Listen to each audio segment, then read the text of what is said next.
इराव्यू race to the crown contest show के grand finale का शानदार आयोजन नागपुर शहर के सदर स्थित आईबी होटल में हुआ है, जहां सभी वर्ग के बहुत से कंटेस्टेंट ने बढ़ चढ़कर हिस्सा लिया। इस शो में अलग अलग राउंड में शामिल हुए सभी प्रतियोगिताओं ने अपना जौहर दिखाया। इस शो के संयोजिका मेघा गोलचा ने कार्यक्रम को बेहतर बनाते हुए सभी बातों का अच्छे से ख्याल रखा। इस शो के media partner Maharashtra TV 24 channel ने इस कॉन्टेस्ट को लोगों तक पहुंचाने का जिम्मा उठाते हुए सारे पल अपने कैमरे में कैद किए। महाराष्ट्र टीवी 24 के संवाददाता अमित वांद्रे और प्रमेय लोखंडे ने कॉन्टेस्ट के प्रतियोगिताओं और शो के जजेस से बातचीत की। आइए सुनते हैं क्या कहा उन्होंने।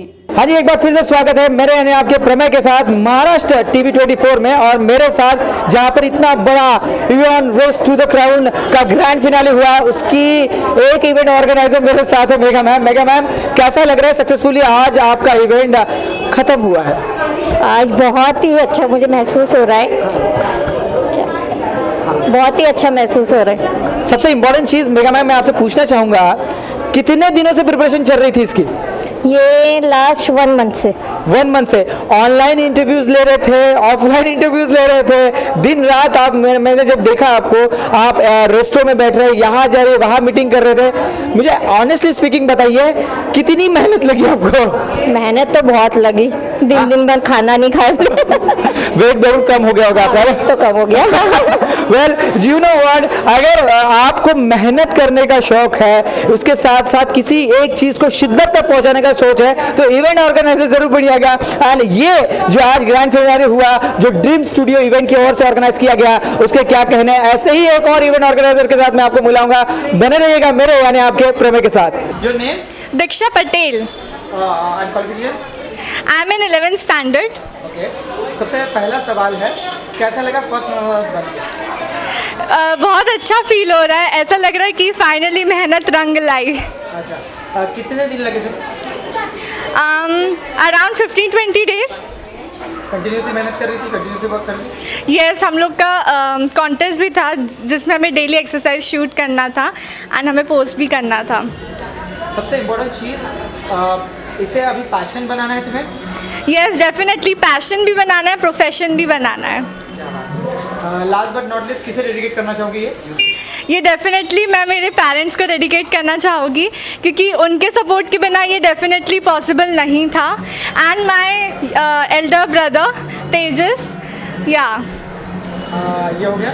Last but not least, Pooja ma'am की जो ड्रेस होते हैं उसके बारे में तुम्हारी राय?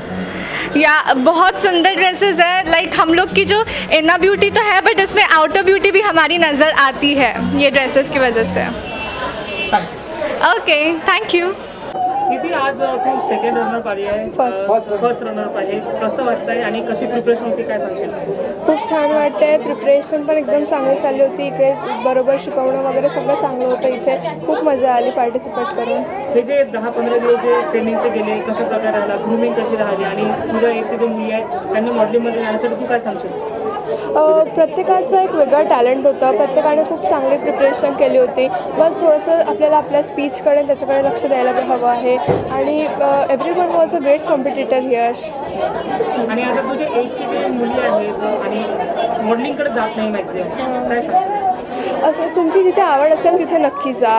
खूप असे पॅरेंट्स असतात, आईवडील जे सपोर्ट नाही करत, तर त्यांना पण इतकं कळायला हवं की आपल्या मुलांना जर आवड आहे आणि ते जर करू शकतात तर त्यांना नक्की करायला हवं, त्यांना हा चान्स दिलाच पाहिजे. आता तू फर्स्ट रनर आहेस, आता फ्युचर प्लॅनिंग काय आहे? मॉडेलिंगमध्ये जायचं आहे की काय वेगळं? मॉडेलिंगमध्येच जायचं आहे. शिक्षणामध्ये काय इंटरेस्ट आहे? मी इंजिनिअरिंग करेल, सॉफ्टवेअर इंजिनियर. मॉडेलिंग करायचं. कोण रोल मॉडेल? माझं रोल मॉडेल मी स्वतः.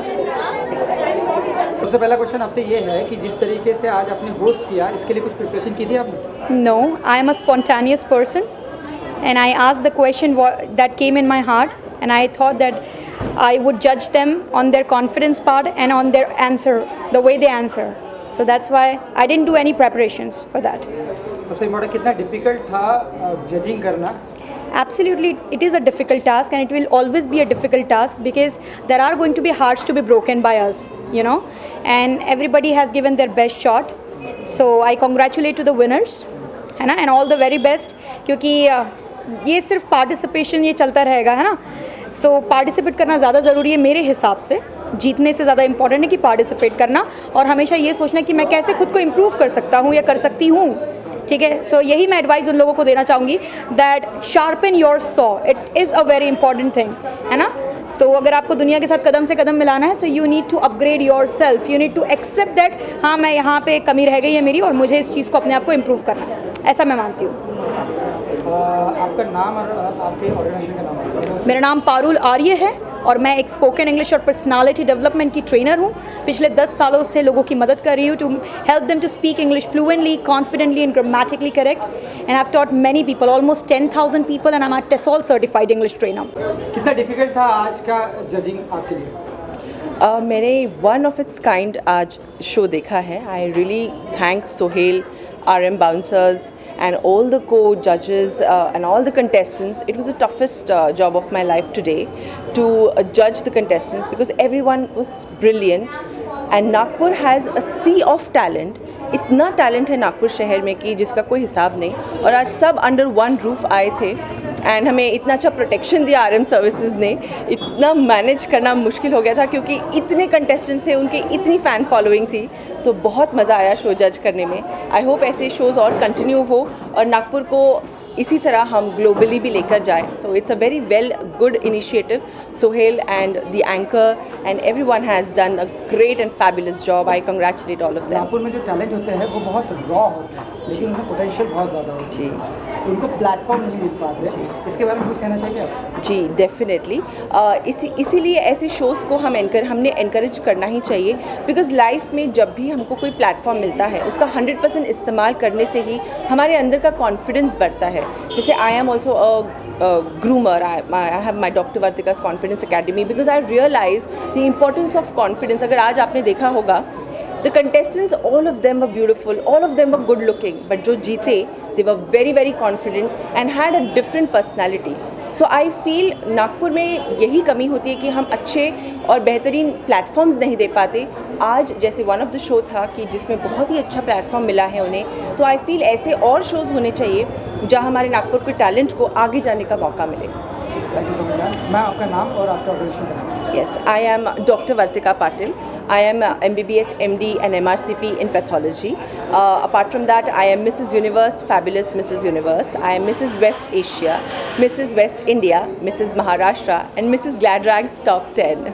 एक ही चीज़, सबसे पहले योर नेम और आप क्या करते हो, qualification? My name is Simran Jambani and I am a professional model and मैं अभी 11th में हूँ। I study 11th। ओके, कैसा लगा सेकंड रनर अप आकर आज? बहुत अच्छा लगा, बहुत खुश हूँ और ये सब मेरे पेरेंट्स के कारण हुआ है, पूजा दी के कारण हुआ है, अनमोल सर, चेतन सर के कारण ही पॉसिबल हुआ है। क्या कितनी प्रिपरेशन थी इसके लिए? 2 दिन की प्रिपरेशन थी बट बहुत टाइम लगा सीखने में, बट अच्छा सीख गए। Okay, last but not list, सबसे ये जो तुमको जो सेकंड रनर अप टाइटल मिला है, ये किसे आप डेडिकेट करना चाहते हैं? My mom. मेरा नाम अंशुल हेड़ा हुआ है। मैं mister India man of the year हूँ 2019 का और अभी बाय प्रोफेशन थिएटर आर्टिस्ट हूँ। कितना डिफिकल्ट था as a actor, as a model contest करना, जीतना और उनको जज करना आज? ये मुझे सबसे पहले थैंक यू यार, मतलब ये जो मौका मिला है, ये मौका काफ़ी मेहनत के बाद मिलता है और आज मिला तो बहुत अच्छा लगा।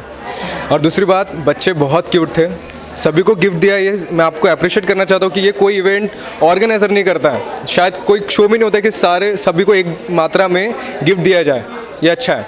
और उसके बाद मिसेस बाकी सारे, ये काफ़ी स्ट्रॉन्ग लगे कंटेस्टेंट वहाँ पे और काफ़ी लोगों ने मेहनत की और जुनून था सभी के आंखों में देखा मैंने, और शायद मेरे ख्याल से ये कोई नहीं रुकेगा, हर कोई करेगा, हर कोई जीतेगा। अच्छा, एक और चीज़ था कि नागपुर में जो टैलेंट है वो बहुत सारे, पर वो रॉ है, उन्हें एक मार्ग की ज़रूरत है, एक रास्ते की ज़रूरत है, ऐसा आपको लगता है? हाँ ज़रूर, बिल्कुल, क्योंकि मैंने देखा है कि नागपुर में काफ़ी ज़्यादा टैलेंट है, बहुत टैलेंट है। इतना टैलेंट है कि शायद वो अगर उनको प्रॉपर गाइड किया जाए तो शायद एक अच्छे लेवल पे जा सकते हैं। तो उनको एक प्लेटफॉर्म तो ज़रूर मिलना चाहिए और अच्छा लगा कि ये प्लेटफॉर्म आपने दिया। कुछ भी करो, छोटा भी काम करो, उनको सुकून मिलना चाहिए, सेटिस्फेक्शन कि मैंने आज कुछ किया। आज जो भी यहाँ से गया होगा वो सोच के गया होगा कि मैंने कुछ किया यार, आई डिड समथिंग डिफरेंट, तो वो जुनून होना चाहिए, तो तभी आएगा ना स्पार्क। महाराष्ट्र TV 24 के लिए रिंकू पांताव ने नागपुर।